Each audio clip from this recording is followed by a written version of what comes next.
Assalamualaikum warahmatullahi wabarakatuh. Semuanya apa kabar? Semoga sehat selalu ya. Welcome back to my YouTube channel, Xiaomi Channel di sini. Buat teman-teman yang baru nonton, you subscribe Xiaomi Channel supaya nggak ketinggalan video yang baru aku upload, dan tonton dulu video aku sebelumnya biar tahu perjalanan aku sampai akhirnya aku dinyatakan hamil. Dan please support aku biar aku lebih semangat lagi ngontennya, dan biar channel Xiaomi Channel ini terus bisa memberikan manfaat dan informasi seputar kesehatan kehamilan, kemudian program hamil, kesehatan reproduksi, motivasi, dan mungkin tutorial lainnya. Dan kalau ada seputar pertanyaan tentang kesehatan, baik itu reproduksi atau apapun, atau ide konten yang mau aku buatkan di video selanjutnya, kalian bisa follow IG aku dengan bisa DM atau mungkin tulis di kolom komentar di bawah ini guys.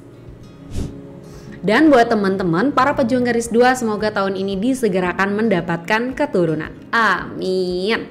Jangan skip videonya dari aku, and happy watching. Kalau konten kemarin tentang pentingnya konsumsi asam folat selama program hamil, kali ini aku mau memberikan informasi dan juga sharing tentang ilmu yang aku ketahui, juga tentang pengalaman yang sudah aku lalui selama promil kemarin, tentang apa saja sih yang aku hindari atau yang aku pantang selama program hamil, dan ini juga beberapa aku disarankan oleh dokter kandungan aku guys. Banyak pasangan yang mungkin tidak butuh persiapan khusus untuk hamil. Bahkan kehamilan mereka ini terkadang terjadi tanpa disengaja dan mungkin tanpa direncanakan. Berbeda cerita lagi nih bagi sejumlah pasangan yang untuk hamil ini butuh perjuangan, termasuk mematuhi sejumlah pantangan agar cepat hamil. Jadi apa saja nih pantangan yang tidak boleh dilakukan agar cepat hamil? Selain mengikuti tips agar cepat hamil, kita dan pasangan juga perlu mematuhi pantangan atau larangan ya. Berikut adalah hal-hal yang sebaiknya kita tidak lakukan jika sedang program hamil. Yang pertama adalah membatasi sesi bercinta hanya di masa subur. Ini apa ya maksudnya? Jadi mengetahui kapan tepatnya waktu paling subur atau masa subur atau yang kita kenal dengan masa ovulasi itu sebenarnya itu sangat penting, sebab kita pada saat-saat ini ya, khususnya wanita, itu kemungkinan keberhasilan kehamilannya menjadi sangat tinggi. Tapi bukan berarti kita harus membatasi waktu hubungan hanya di waktu-waktu ini saja. Karena ada sebuah penelitian dari jurnal Translational Andrology and Urology itu menyatakan bahwa terlalu lama tidak melakukan hubungan justru dapat menurunkan kualitas sperma pada pria. Nah, kalaupun ingin tidak melakukan gitu kan, sebaiknya cukup 1 atau sampai 2 hari aja. Para peneliti juga menganjurkan untuk melakukan hubungan seks itu sekitar 3 kali seminggu agar kualitas sperma tetap terjaga. Dan ini juga guys, aku juga bertanya kepada dokter SPOG aku pada saat aku mengalami atau menjalankan program hamil. Jadi menurut beliau memang sebaiknya sperma pada pria itu tidak disimpan terlalu lama atau tidak ditahan-tahan gitu ya. Karena kalau misalnya kita simpan pun, misalkan seminggu kita simpan, nanti kita akan keluarkan pada saat masa subur, ini akan percuma juga. Karena pada saat nanti akhirnya masa subur itu datang, kemudian sperma udah disimpan misalkan seminggu atau 3 hari yang lalu, itu adalah sperma-sperma yang dihasilkan adalah sperma yang mungkin adalah mengandung sperma yang sudah mati. Dan ini gimana kita mau cepat hamil gitu kan, kalau kualitas spermanya aja adalah mengandung sperma-sperma yang unmotil atau tidak bisa membuahi si sel telurnya karena sudah mengandung sperma yang kebanyakan mati gitu kan ya. Dan kita ketahui bahwa untuk terjadinya kehamilan itu sperma yang baik atau yang bagus adalah harus mempunyai 3 kriteria, di mana 3 kriteria ini adalah mempunyai kuantitas atau jumlah yang cukup untuk bisa membuahi si sel telur ya. Dan dia juga selain itu adalah yang kedua adalah mempunyai motilitas atau pergerakan sperma yang bagus, yang lincah, supaya dia mampu untuk mengarah kepada sel telur si wanita. Yang ketiga adalah morfologi atau bentuk dari sperma. Jadi bentuk-bentuk sperma itu ada sperma yang tidak baik, kemudian kepalanya nggak ada, atau dia motilitasnya terganggu karena mungkin lehernya kenapa, ekornya yang tidak baik, sehingga motilitas atau pergerakan sperma ini dia menjadi lamban dan akhirnya tidak bisa menuju sel telur wanita. Sehingga morfologi ini juga penting, atau bentuk sperma ini juga penting untuk mendukung dari motilitas atau pergerakan sperma. Oleh karena itu kita juga nantinya kalau misalkan punya 3 kriteria ini nih si spermanya yang bagus tadi, maka tadi spermanya akan dapat berpenetrasi dalam rahim wanita supaya kita juga punya potensi atau kemampuan untuk bisa dihamili. Lalu yang kedua, yaitu adalah hindari seks terjadwal. Apa ini maksudnya nih? Hindari seks terjadwal. Nah, hindari seks terjadwal maksudnya adalah, jadi meskipun kita memang memiliki rencana untuk berhubungan di masa-masa subur, tapi sebaiknya kita ini tetap fleksibel terhadap jadwal-jadwal yang udah ditentukan, ya kan? Karena kalau terlalu mematuhi jadwal berhubungan di masa-masa subur itu tadi, atau di saat-saat kita ovulasi, itu ternyata justru berdampak akan memberikan stres pada pasangan, ya kan? Sebab nantinya akan berdampak pada performa yang diberikan itu tidak maksimal atau tidak baik gitu. Oleh karena itu kita tidak perlu mematuhi jadwal dari hubungan pada masa-masa subur itu secara saklek. Jadi yang paling baik adalah ketika aku bertanya kepada dokter SPOG aku, beliau menjelaskan bahwa yang baik adalah saat masa subur, tapi tidak saklek pada tanggal-tanggal tertentu. Misalkan kalau pada masa subur itu tadi kita merasa tidak fit atau kecapean gitu kan, misalkan suaminya terlalu capek, itu akan menghasilkan performa yang tidak baik dan jumlah atau salah satu dari kriteria spermanya itu tadi itu tidak tercukupi, baik maupun dia dari bentuknya maupun dari jumlahnya, sehingga potensi untuk hamil juga akan rendah. Sehingga yang paling baik adalah ketika kita merasa fit, kita merasa sehat, maka kita melakukan hubungan suami istri pada saat masa subur. Jadi nggak saklek, misalkan dokter bilang di tanggal 13, 15, 17, 19 gitu kan. Misalkan itu adalah tanggal-tanggal yang disarankan, tapi pada tanggal-tanggal tersebut ada di tanggal 15, 17 kita nggak fit gitu ya. Ya udah, kita jangan melakukan dulu. Kita bisa di tanggal-tanggal yang dianjurkan, atau mungkin yang penting di masa subur. Seperti itu teman-teman. Kemarin itu yang terakhir kami tidak selalu saklek pada tanggal-tanggal tersebut, sehingga hasilnya juga alhamdulillah positif. Lalu yang ketiga, yaitu adalah sembarangan menggunakan pelumas seks. Nah, ini pantangan banget nih. Jadi kalau ada beberapa pasangan ya yang mungkin perlu untuk dibantu oleh adanya produk-produk pasaran yang kita ketahui itu tentang pelumas seks gitu ya, untuk mempermudah atau memberi kenyamanan pada saat berhubungan. Nah, padahal kita ketahui juga wanita itu mampu ya memberikan cukup pelumas alami, ya kan, yang dihasilkan oleh wanita, terutama di sekitar waktu ovulasi itu akan meningkat. Tapi terkadang ada juga mungkin beberapa pasangan itu membutuhkan pelumas agar aktivitas dari berhubungan itu tadi lebih nyaman. Namun ternyata nih kebanyakan pelumas-pelumas seks yang di pasaran itu yang dijual memiliki kadar pH yang dapat menurunkan kualitas spermanya, bahkan bisa membunuh sperma. Oleh karena itu selama program hamil ini tolong dihindari dulu, tolong pantangan dulu dengan produk-produk seperti ini. Dan kalau misalkan memang harus banget ya kan, jika ingin terlumasi gitu, maka pilihlah kandungan-kandungan yang pelumas ini tadi adalah dengan kandungan-kandungan secara alami. Secara alami dilihat dulu aman atau tidak, baru boleh gitu ya. Tapi kalau menurut aku dan saran dari aku, ini tidak diperbolehkan dulu, atau ya dipantangkan dulu deh ya. Kita punya cara sendiri untuk mendapatkan pelumas alami secara banyak gitu kan. Lalu yang keempat adalah perokok. Kalau tentang rokok ini no debat banget, karena ya kita tahu kebiasaan merokok ini kan memang kebiasaan yang buruk ya. Jadi memang mendatangkan sejumlah masalah lah ya bagi kesehatan gitu, tidak terkecuali masalah tentang kesuburan baik pada pria maupun wanita. Jadi ada sebuah penelitian Journal Biomedical Research and Therapy yang dilakukan terhadap 350 wanita menunjukkan bahwa merokok ini dapat menurunkan kesuburan pada wanita, yang dimana rokok ini berpotensi dapat menurunkan reproduksi wanita sehingga wanita ini mengalami kesulitan untuk hamil. Itu juga pada para pria ya. Menurut seorang pakar reproduksi pria yang berasal dari Amerika Serikat, itu kalau nggak salah beliau menyatakan bahwa pada pria yang merokok itu memiliki cairan semen dan sperma yang lebih sedikit daripada yang tidak merokok. Jadi buat bapak nih atau calon bapak ya yang masih merokok, coba deh diusahakan dulu rokoknya itu diberhentikan dulu, diterapkanlah hidup-hidup yang sehat, karena kita tahu nih, bapak juga tahu kok ya kalau rokok itu adalah sebuah racun yang dimana dengan sengaja bapak masukkan dalam tubuh bapak loh pak.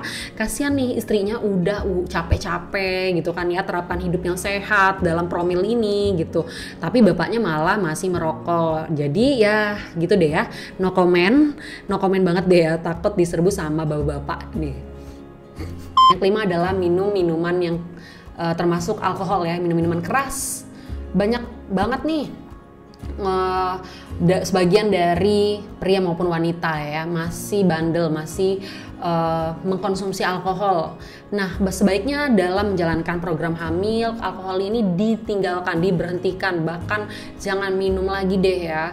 Karena tidak sekedar mengurangi konsumsi alkohol aja, yang benar-benar harus kita lakukan adalah berhenti total kalau mau kita menjalankan program hamil. Menurut situs Your Fertility, alkohol ini dalam jumlah sedikit aja itu dapat berpengaruh terhadap kesuburan si wanitanya. Nah, begitu juga pada pria nih, kebiasaan minum alkohol itu juga dapat menyebabkan impotensi, menurunkan libido, dan juga memperburuk kualitas sperma. Lagi-lagi sperma, karena sperma ini penting. Sperma dan sel telur itu sangat penting dalam keberhasilan kehamilan. Lagi-lagi sperma pada pria itu memang diperlukan staminanya, kualitasnya gitu ya. Seperti yang sudah disebutkan di atas pada poin di atas, itu juga bisa kalau minum alkohol bisa memperburuk bahkan kualitas spermanya. Jadi hati-hati buat orang-orang yang masih bandel. Lalu yang keenam ini adalah mengkonsumsi kopi terlalu banyak, atau kopi ini kita ketahui ya dia mengandung yang namanya kafein. Nah, jadi kalau dalam program hamil pantangan dulu deh minum kopi, bukan hanya berlaku bagi orang-orang yang punya masalah pencernaan aja nih ya kan, melainkan juga bagi orang-orang yang mau hamil, yang mau dalam program hamil itu sebaiknya kafein atau kopi itu minum kopinya dalam jumlah yang wajar aja, jangan berlebihan. Karena ini juga berlaku pada minum-minuman yang berkafein tinggi lainnya seperti teh. Teh juga tuh mengandung kafein. Kemudian coklat, minum-minuman bersoda, dan minuman berenergi lainnya. Jadi itu yang aku juga lakukan oleh suami dan aku juga ya. Pada saat kami promil kemarin, itu kami mengurangi namanya kopi atau kafein. Tapi alhamdulillahnya aku dan suami itu tidak mengkonsumsi kopi, bisa dibilang gitu ya, mungkin beberapa bulan sekali kopi itu baru diminum. Tapi kalau misalkan kayak coklat, emang aku suka banget coklat gitu ya, tapi pada saat promil aku benar-benar menghitung jumlah kalori, bahkan makan makanan yang manis. Coklat pun aku hindari agar aku bisa mendapatkan garis 2 pada saat itu. Seperti itu teman-teman, memang kita harus benar-benar mengerti dan juga sadar apa aja sih yang kita konsumsi setiap harinya agar kita itu segera mendapatkan kehamilan, seperti itu. Lalu yang ketujuh ini adalah makan makanan ikan dengan mengandung merkuri tinggi. Jadi makan ikan dari laut itu memang kan kita ketahui itu bagus. Karena apa? Karena banyak orang yang ngomong bahwa sumber omega 3-nya nih bagus nih makan makanan ikan dari laut gitu ya. Namun kita ketahui juga nih bahwa kualitas laut sekarang ini sudah banyak tercemar oleh limbah yang namanya merkuri.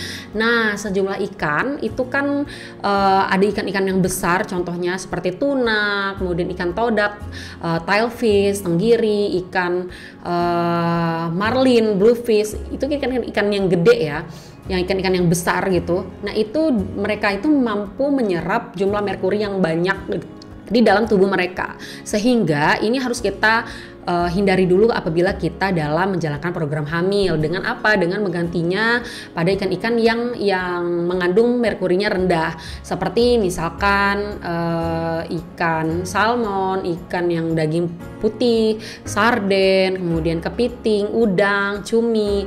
Nah, ini kita bisa temuin mudah banget gitu kan.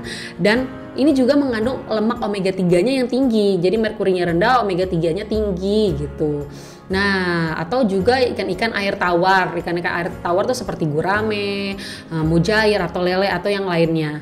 Nah, kemudian yang ke-8. Yang ke-8 ini adalah terlalu gemuk atau kurus. Nah, kalau misalkan kita terlalu gemuk ataupun kurus, ini juga tidak baik bagi tubuh kita. Nah, melansir dari Women Health, wanita yang terlalu kurus yang memiliki BMI ya yang sangat rendah sekitar 18,5 atau kurang dari yang dianjurkan, itu dapat menghambat produksi hormon estrogen sehingga sulit nih menghasilkan sel telur secara teratur. Kita ketahui bahwa sel telur ini dia membesar karena adanya si hormon estrogen ini tadi. Hormon estrogen penting bagi wanita sebab dalam produksi sel telur yang matur memerlukan hormon estrogen itu tadi, teman-teman. Nah, namun di sisi lain terlalu gemuk juga tidak baik ya.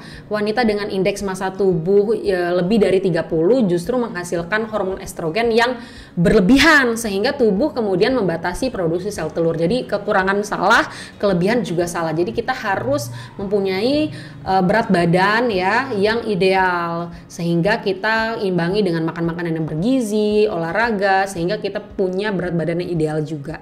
Seperti itu, teman-teman. Yang ke-9 adalah stres berkepanjangan. Nah, kalau stres berkepanjangan ini nggak usah diomongin lagi. Karena apa? Memang kalau misalkan kita terlalu stres, nggak cuman masalah sakit kepala apa segala macam, ini bisa berdampak pada reproduksi juga, teman-teman ya.